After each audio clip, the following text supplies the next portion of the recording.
Good morning.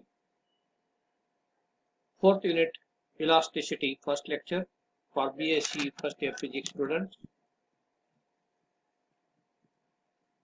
Elasticity, this unit is not new for you. Already you might have seen some concepts in previous standard. Though you have studied in previous standard, we are going to discuss in detail in this lecture. So first of all, we discuss the term elasticity.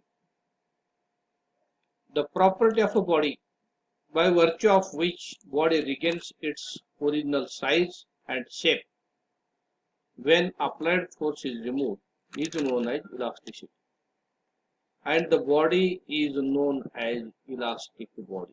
For example, spring, rubber, skin, etc. These are the what? Elastic bodies. Once more, I'll try to tell you the concept of elasticity. Suppose you have applied a force, limited force to the elastic or to the spring or to the rubber. Then what happens? It elongates. Yes or no? It is going to elongate because of your applied force. Are you agree? But whenever such a deforming force or applied force is removed, then what happens? It is going to regain its original shape and size. Then who is going to help to regain its original shape and size? That property is said to be elastic. Are you getting it? Now you see an elastic property. Rubber is elastic. It will elongate, and whenever removed, applied force is removed, it regains its original size and shape. Now you see these two pins. This is the pin, and force is applied on this pin, and its shape becomes as no original shape and size is going to regain in this case. Then can we say such a body is said to be plastic body? Answer is surely no. Then this type of body is said to be, this type of body is not elastic. It is what it is in plastic. Then what is meant by plasticity? The term plasticity is what? The next term is plasticity. It is nothing but property of a body by virtue of which body does not regain its original size and shape when applied force is removed. Such a property is known as plasticity, and such a body is said to be plastic body. For example, paper, plastic paper, clay, wall putty, etc. These are the what? Plastic bodies. They possess plasticity. There is one more term. It is different than elasticity and plasticity. That is said to be rigidity. What is it? Rigidity.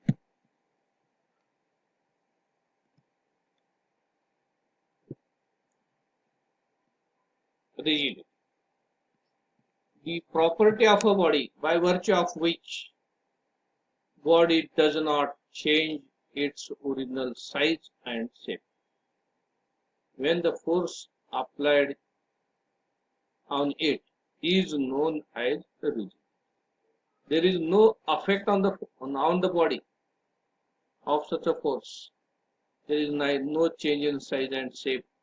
Such a property of the body is said to be rigidity. For example, wall is a rigid body, blackboard rigid body, duster rigid body, because there is no any change in size and shape on these bodies, so that we say they are rigid bodies.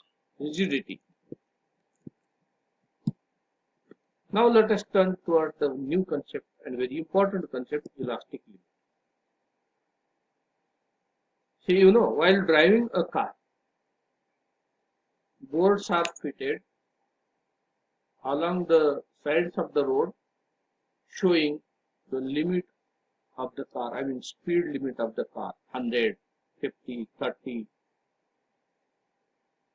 So what is this? There is a limit to the velocity of the car, speed of the car. In the same way, elastic limit is what? Elastic limit is or it is defined as the maximum stress that a material can withstand before permanent deformation. I mean, it is the highest limit of the material before the plastic deformation material can occur.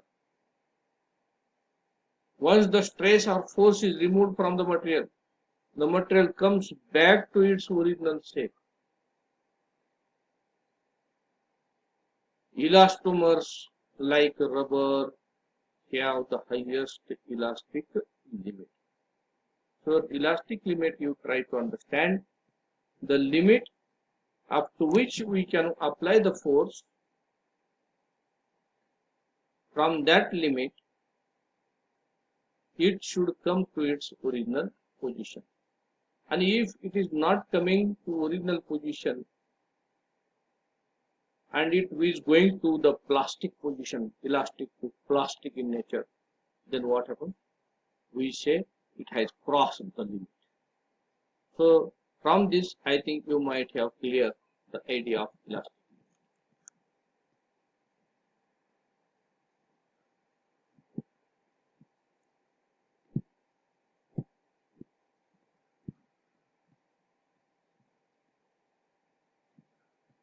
There is again new concept, stress and strain.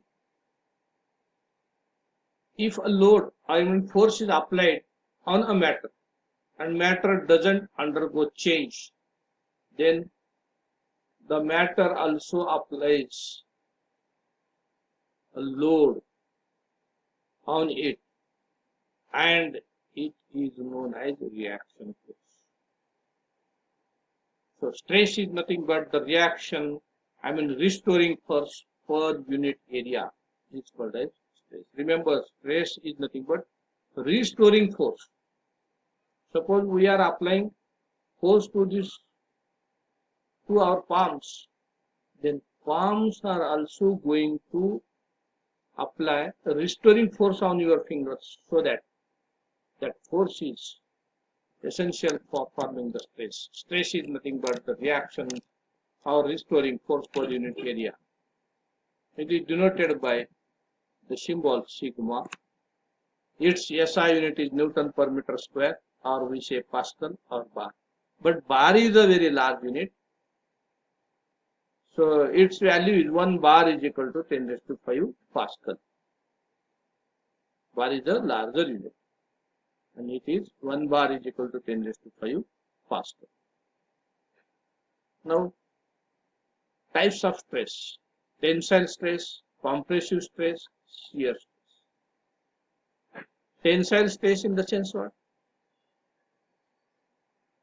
Whenever these two stresses are related to the force, I mean applied force is perpendicular to the body of the object. And shear stress is applied to the parallel to the body of the object. Here there is the formation of angle, change in shape no doubt, and there is a change in shape through an angle. Shear stress. Strain. It is a ratio of change in original length or original dimension to change in dimension to original dimension. It is a unitless quantity because it is a ratio of same physical quantities, and it is denoted by E. There are again 3 types of strains: lateral strain, longitudinal strain, and shear strain. So what are the lateral, what are the longitudinal, what is shear shear strain, all these things we discuss in next lecture. Now we are discussing Hooke's law. Hooke's law is to be stated within the elastic limit. Within elastic limit, what happens? Or within the certain limit, the force required to stretch an elastic object, such a metal spring, is directly proportional to the extension of the spring. Therefore, F is equal to minus Kx, where F is the force and X is the length of the extension, and K is the constant of proportionality known as spring constant. What we say? Spring constant. Now, Hooke's law can also be stated as within the elastic limit, stress is directly proportional to strain. So mathematically it is, symbolically it is given stress directly proportional to strain. Stress is equal to K times strain. Stress upon strain is a constant number. Stress upon strain is constant number. So within the elastic limit, stress is directly proportional to strain. So this is nothing but the Hooke's law. Robert Hooke has stated this law. Now I want to ask you one question to you for your inspiration. If it is asked to you then that either rubber is more elastic or glass is more elastic. I mean, like this question is asked, decide either glass is more elastic than rubber or not. Or you can take like this also, decide either rubber is more elastic than glass or not. Very interesting question. So in this case, I want to tell you its answer also. And I want to explain also. So carefully you concentrate on it. Here glass is more elastic than rubber. This answer is true. Then you may ask how it is. Glass is very hard, rubber is very smooth. So glass is more elastic than rubber. How it is? But it is true that in case of elasticity, definition only I have told you. What is elasticity? Elasticity is nothing but the property of a body by virtue of which it is going to regain its original position. Means the force which is pulling to the original position, that force you imagine. So in case of glass, if we apply force, no doubt there will be change in its shape. But whenever it is going to remove the force, then it again regains its original position. Glass we feel very hard to expand, to change its shape than rubber. Do you agree? I mean, the restoring force in glass is more compared to elasticity. So elasticity of glass is more than rubber. So we can say that glass is more elastic than rubber. This is logically I have told you.